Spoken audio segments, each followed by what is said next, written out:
In the fall of 1978, in western Nebraska, the land did not fail Thomas Hale. The land simply stopped listening. For 12 straight seasons, his 140 acres had answered every command the same way. Plant corn in April, spray in June, harvest in October, repeat until the soil turned quiet and predictable like an old machine that no longer surprised you. Neighbors called it efficiency. Banks called it stability. But Thomas began to notice something small, almost invisible at first. The yields were still there, but the life beneath them was gone, like a smile that stayed on a face long after the feeling had disappeared. The corn stood tall, yes, but thinner, weaker in storms, thirstier after every dry wind that swept across the plains. That year, the price of corn hovered at $2.10 per bushel, and every farmer around him pushed harder, adding more fertilizer, more chemicals, more pressure, squeezing the land for one more reliable answer. Thomas did the same because that was the rule. When the system slows down, you push harder. You do not stop.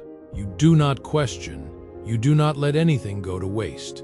But something shifted in him during a late October evening, standing at the edge of his field, watching 140 acres of perfectly aligned corn shimmer under a dull orange sky. The harvest machines waited behind him, engines idling, ready to turn months of work into numbers on paper. Yet the soil beneath his boots felt wrong, too dry despite recent rain, too loose where it should have held firm, too silent where there should have been movement. He crouched down and picked up a handful of dirt, rubbing it between his fingers, expecting resistance but finding only dust. That was the moment the old belief cracked. Maybe the problem was not that the land needed more input, maybe it needed less interference. The idea was absurd, even dangerous. No farmer in his right mind would ever leave corn unharvested. Corn was money, and money paid debts, bought seed, fixed machines, survived winters. Letting it rot meant throwing away an entire season, over 140 acres of income, at a time when interest rates were rising and drought cycles were becoming less predictable. The system did not reward patience, it punished hesitation. And yet, the more Thomas thought about it, the clearer the contradiction became. Every year he harvested more, and every year the land gave him less life in return. The equation was working on paper, but failing underneath. Wind moved through the field that evening, bending thousands of stalks in the same direction, creating a wave that looked almost like surrender. He realized then that he had been measuring the wrong thing. He had been counting bushels, not health, output, not resilience, seasons, not decades. And in that quiet realization, a question formed, slow, heavy, and impossible to ignore. What would happen if for once he did nothing at all? If instead of harvesting, he walked away and let the corn return to the soil, letting time and decay do what machines and chemicals never could? Would the land recover, or would it prove that everything he had built was already too far gone? That question stayed with him long after the sun dropped below the horizon, long after the machines were shut off and the workers went home, long after the numbers in his notebook stopped making sense. Because for the first time in 12 years, Thomas Hale was not thinking about how to get more from the land, he was wondering whether the land had anything left to give. Winter came early that year, and with it came the first wave of laughter. By November, word had already spread across 3 counties that Thomas Hale had lost his mind, leaving 140 acres of corn standing in the field to rot, while everyone else rushed to sell before prices dipped below $2 per bushel. At the grain elevator, men leaned on their trucks and spoke in half-whispers that were loud enough to be heard. They spoke about debt, about risk, about how a man with that much land had no right to gamble like a rookie. Someone even joked that the crows would be the only ones profiting from his harvest. Thomas heard all of it, not directly, but through the small-town network that carried opinions faster than wind. He said nothing, because for the first time in years, he was not trying to defend a decision, he was trying to understand it. December brought frost that glazed the entire field in a thin layer of white. turning the untouched corn into something almost ceremonial, like rows of forgotten monuments stretching across 140 acres. Without combines tearing through the stalks, the land remained undisturbed. Snow began to settle between the rows, and something subtle started to change. The soil, once loose and powdery, began to hold moisture differently. It wasn't dramatic, not yet, but it was noticeable if you were looking for it. And Thomas was looking for everything. He walked the field almost daily, not with tools, but with questions. He tracked how long the frost lingered in shaded areas, how the wind moved differently through standing stalks compared to empty ground, how the soil smelled after thawing cycles. He was no longer managing a farm, he was observing a system. By late January, the machinery in his barn sat untouched, a silent accusation of everything he was not doing. His old tractor, a 1968 John Deere, still smelled of diesel and routine, but routine had no place in what he was attempting. Instead, Thomas began investing in something his neighbors couldn't see: time and attention. He started reading old agricultural journals from the 1930s and 1940s, studying how farmers once rotated crops without chemical dependency, how they allowed fields to rest, how decay was not considered loss but transition. He noted rainfall averages 18 inches annually in that region and compared them to the past decade. He measured compaction using a simple steel rod, pushing it into the soil after each thaw, recording resistance levels in a worn notebook. Every number told a quiet story. The land was not dead, just exhausted. February tested him harder than any drought. Bills still came. Interest did not pause for philosophy. The bank manager visited once, standing at the edge of the field with a look that mixed concern and calculation. They spoke in numbers, acreage, yield potential, projected losses, and Thomas listened without interrupting. On paper, his decision made no sense. A full season abandoned meant tens of thousands of dollars gone, not including opportunity cost for the next planting cycle. But numbers had led him here, and for once he chose not to let them lead him further. When the manager asked what his plan was, Thomas gave the only honest answer he had: "I'm trying to see what the land does when I stop forcing it." Snow melted slowly into March, and as the ground softened, the first real sign appeared. Not above the surface, but below it. Earthworms. Not many, not yet, but more than he had seen in years.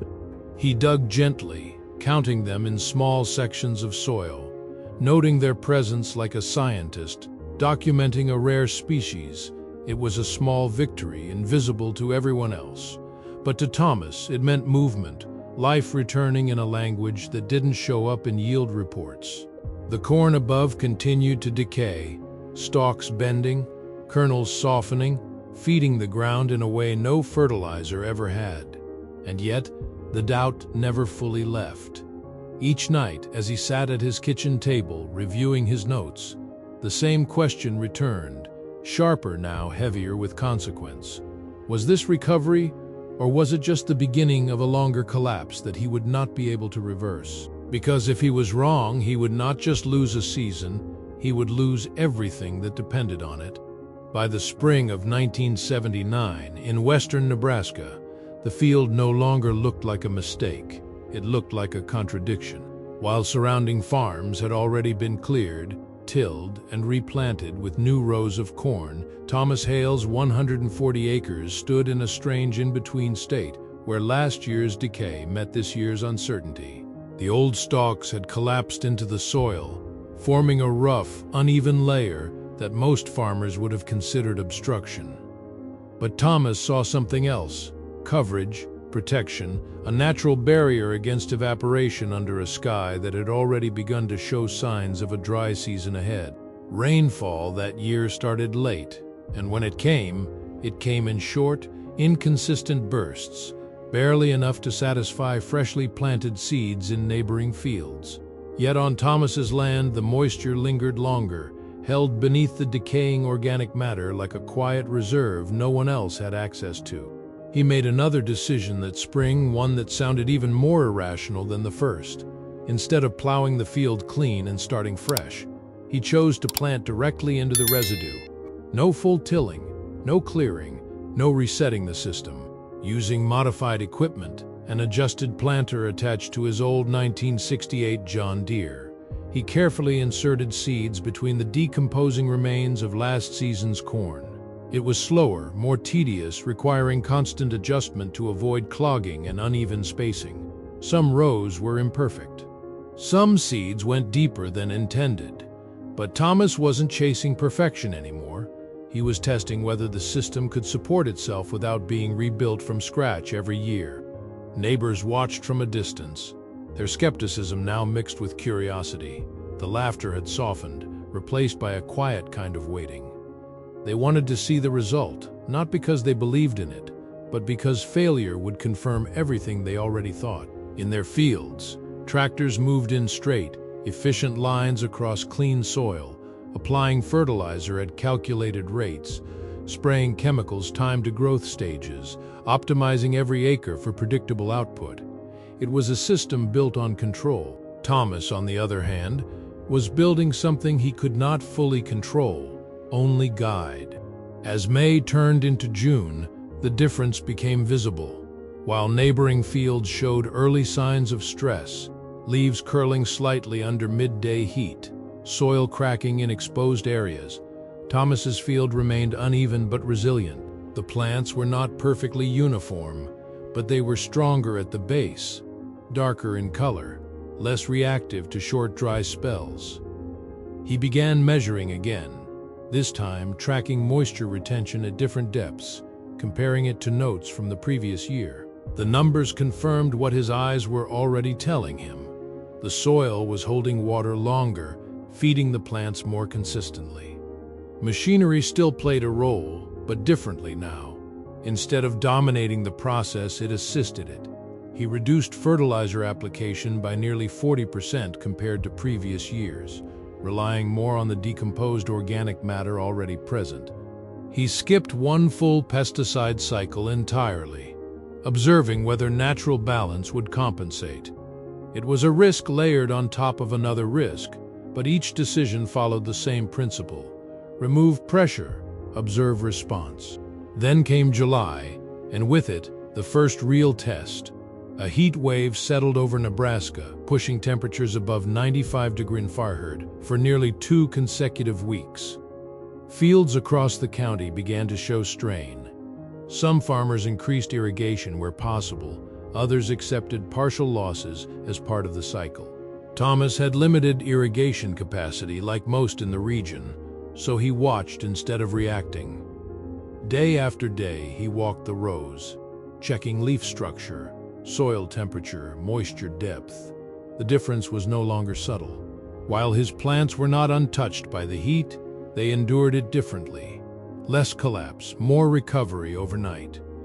But endurance was not the same as success, and Thomas knew it. Yield would still determine whether any of this mattered financially.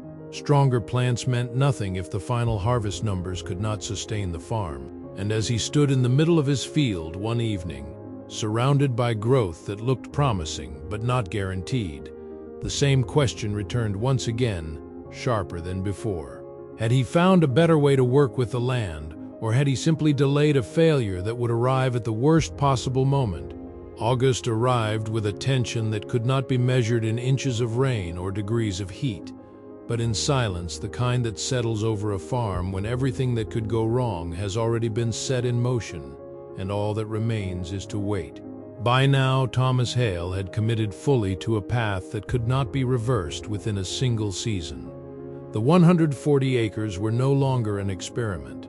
They were a statement, one that would be judged in bushels per acre, in bank statements, in whether the land could justify the risk it had been given.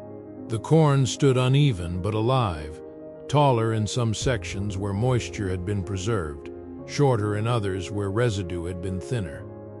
This inconsistency would have been considered failure in any conventional system.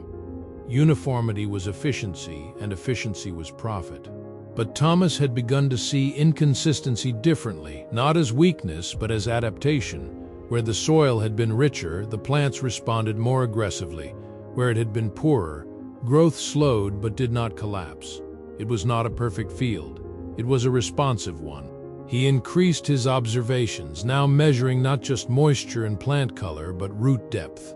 Using a narrow spade, he carefully exposed sections of the root systems, comparing them to records from prior years. The difference was unmistakable. The roots had driven deeper into the soil, reaching moisture reserves that conventional shallow root systems could not access. This was not something that could be forced with fertilizer or irrigation. It was a structural change, built slowly, season by season, from the absence of disruption. Machinery, once the center of his operation, had become secondary. The old 1968 John Deere now ran fewer hours, consuming less fuel, demanding less maintenance. Instead of dominating the land, it moved lightly across it, only when necessary. The financial savings were small in the short term, but Thomas noted them anyway. Diesel reduced by nearly 30%, chemical costs cut almost in half, repair intervals extended. These were not dramatic gains, but they were part of a different equation forming quietly beneath the surface. September approached, and with it, the return of the question that had started everything: harvest. For nearly a year, Thomas had resisted the instinct to extract, to measure success in immediate output. But the system he lived in still demanded numbers. Banks did not accept philosophy. Markets did not reward patience without proof. The corn, now mature, stood ready for the same machines he had refused to use the previous season. Neighbors watched again, some more carefully this time. There was less laughter now, replaced by a cautious curiosity. They had seen the heat wave. They had seen their own field struggle, and they had seen Thomas's field endure. But endurance was not profit, and until the combines moved, no one could say whether his approach had truly worked. Thomas walked the field alone the night before harvest. The air carried the dry scent of late summer, mixed with something richer rising from the soil, a faint, almost sweet smell of organic matter breaking down into something usable again. He bent down, pressing his hand into the ground, feeling resistance where there had once been none. The symbol of everything he had done, everything he had risked, was no longer the corn above, it was the soil below. The soil had become the measure. And yet, as he stood there under a sky that offered no answers, only distance, a final doubt surfaced, quieter but deeper than all the others. If the numbers did not come through, if the yield dropped too far, if the market turned, if one variable failed, would any of this still matter? Or would it all be reduced to a single conclusion spoken by others, that he had let opportunity rot for nothing? Harvest began in early October of 1979, under a sky that looked exactly like the one from the year before, wide, pale, indifferent to human decisions. The difference was not in the sky, but in what stood beneath it. Thomas Hale climbed into the cab of his combine with a steadiness that did not come from confidence, but from acceptance. Whatever the numbers would be, they would be final for this season. There would be no adjustment, no second attempt, no correction, just truth, measured in rows. The machine moved forward, cutting through the first stretch of corn that had grown from a system he barely controlled. Grain began to collect, slow at first, then more steadily. He watched the monitor closely, not for perfection, but for pattern. Bushels per acre fluctuated more than in previous years. Some sections underperformed, others matched or slightly exceeded his historical average of around 135 bushels per acre. It was not the clean, uniform output the system used to produce, but it was not collapse either. By midday, a clearer picture began to form. Across the full 140 acres, the average yield settled slightly below his best years, but not disastrously so, closer to 120 bushels per acre. In isolation, that number would be considered a step backward. But Thomas was no longer looking at yield alone. He calculated quickly, mentally stacking the other variables. Fertilizer reduced by 40%, pesticide costs nearly halved, Diesel usage down by roughly 30%, maintenance expenses lower due to fewer machine hours. The margins began to shift, not dramatically, but enough to matter. More importantly, the soil itself told a story that no spreadsheet could capture. As the combine passed, the ground held firm beneath the tires instead of collapsing into dust. Residue from the previous year had broken down into a darker, richer layer, binding moisture and structure together. When he stopped to check a section manually, digging into the soil with his hands, he no longer found lifeless powder. He found resistance, texture, movement. Earthworms again, more this time. The system had not just survived, it had begun to rebuild. News of the harvest spread quickly. Neighbors who had expected failure now faced something harder to dismiss. Thomas had not outperformed them in raw yield, but he had not fallen behind enough to justify the risk he had taken. And when cost reductions were considered, the difference narrowed further. The laughter from winter did not return. Instead, conversations changed tone. Questions replaced conclusions. At the grain elevator where numbers became reality, Thomas delivered his harvest without explanation. The same scales, the same paperwork, the same prices. Corn now fluctuating around $2.05 per bushel. Nothing in the system had changed externally, but internally, everything had shifted. He was no longer dependent on pushing the land harder each year to maintain output. He had seen a different path, one that did not promise immediate gain, but offered something more stable over time. That night, back on his farm, he did not celebrate. There was no clear victory to mark. Instead, he returned to the same place where the idea had first formed, the edge of the field, where soil met horizon. He held a handful of dirt again, but this time it did not slip through his fingers as dust. It stayed held together by something he had not created, only allowed. And in that quiet moment, a new realization replaced the old question. The goal had never been to maximize a single harvest. It had been to restore a system that could outlast him. The corn had never been the product. The soil was. The winter of 1979 did not bring relief. It brought pressure, but of a different kind. What had once been dismissed as a mistake was now being watched as a possibility, and that shift changed everything. By January of 1980, Thomas Hale was no longer alone in his thinking, though few would admit it openly. Two neighboring farmers began leaving small test strips of their land unplowed, experimenting quietly, unwilling to risk everything but no longer convinced that the old system was the only way forward. The idea had moved from ridicule to observation, and observation in farming was the beginning of change. Thomas did not expand aggressively. That was the instinct he resisted next. Instead of scaling the method across new acres or chasing higher yields immediately, he doubled down on consistency. The same 140 acres remained his focus, and he refined rather than multiplied. He adjusted planting depth based on moisture retention patterns from the previous year. He tracked seasonal shifts more carefully, noting that winter snowfall had increased slightly, contributing to deeper soil moisture in early spring. He reduced external inputs again. Fertilizer cut another 10%. Pesticide use limited to only targeted applications rather than full field coverage. Each change was incremental but deliberate. By the spring of 1980, the land responded more quickly than before. Where it had taken nearly a full season to show signs of recovery the previous year. Now the soil structure held firm earlier, warming more evenly as temperatures rose. Planting was smoother, less obstructed by residue breakdown, and the machinery adjustments he had struggled with the year before now felt routine. The system was stabilizing, not because it had been perfected, but because it had been allowed to continue without interruption. Summer brought a different kind of test, not drought, but excess rain. Between May and July, Nebraska received nearly 22 inches of rainfall, far above the regional average. Fields across the area began to suffer from waterlogging, roots deprived of oxygen, growth slowed despite the abundance of water.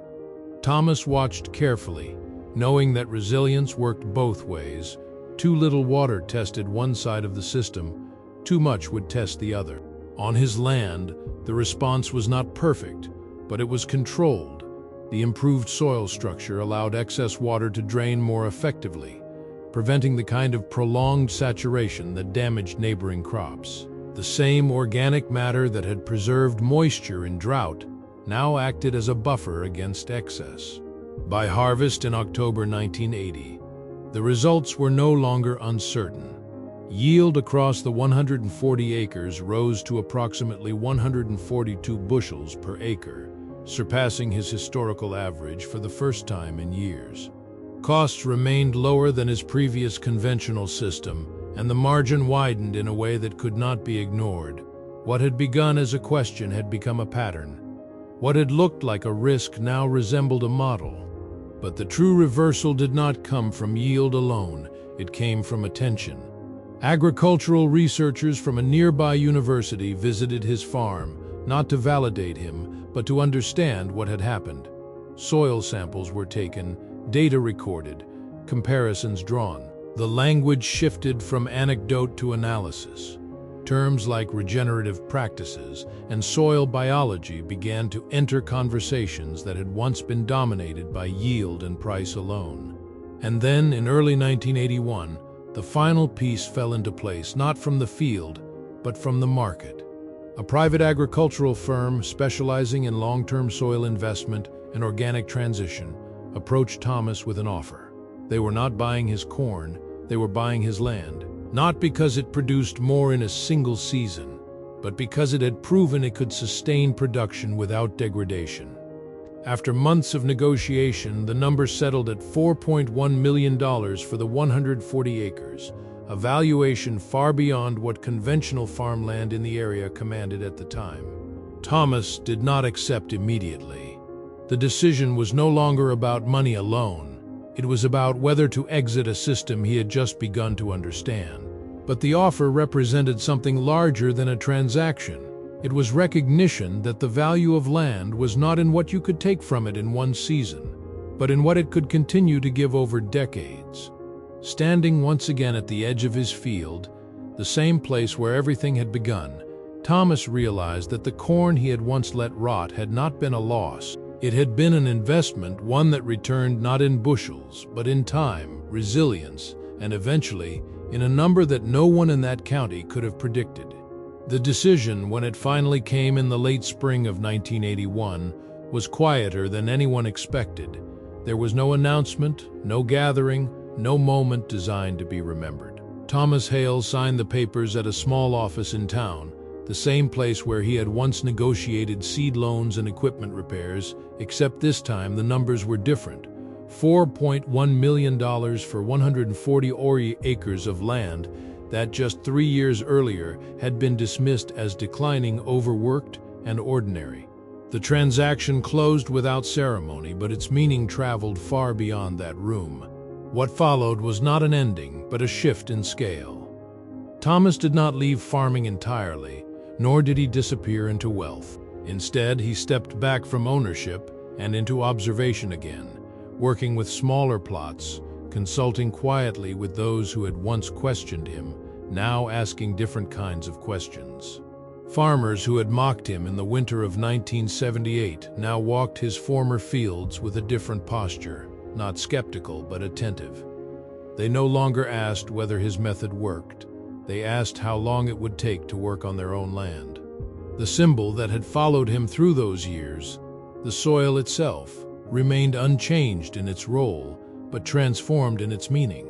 What had once been treated as a passive surface, something to be managed, corrected, and extracted from, had revealed itself as a system that responded, adapted, and remembered. The corn that had been left to rot was no longer seen as waste, but as the moment the cycle had been allowed to close instead of being interrupted. Decay had not been the end of value, it had been the beginning of it. Over time, the language of the region began to shift in subtle ways. Conversations that once revolved entirely around yield per acre and market timing started to include terms like soil health, moisture retention, and long-term resilience.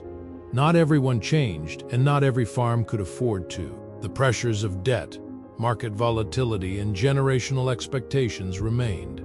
But the idea had taken root, and like anything rooted deeply, it did not need to spread quickly to endure. Years later, when Thomas was asked in a small interview what the turning point had been, he did not mention the $4.1 million, or the yield increase, or the research attention. He returned to that single evening in October 1978, when he had held a handful of dry, lifeless soil and realized that everything he had been taught to optimize was slowly breaking the system it depended on. The change had not begun with a new technique. It had begun with a refusal to keep extracting without understanding the cost. He described farming not as production, but as a relationship measured over time, where the outcome of one season could not be separated from the decisions of the last 10. Numbers still mattered, but they no longer defined success on their own. Success, in his view, was whether the land could continue to respond year after year without needing to be forced back into balance. In the end, the story of those 140 acres was not about a man who made millions by letting corn rot. It was about a man who chose to measure value differently, and in doing so revealed that what looked like loss in one season could become stability across many. The land had not rewarded him for abandoning the system. It had responded to being given time to recover from it. And that is why the question he left behind was not about farming alone. It was broader, quieter, and more difficult to ignore. What else, in systems built on constant extraction, might begin to heal if just once we stopped forcing them to produce and allowed them to restore themselves instead?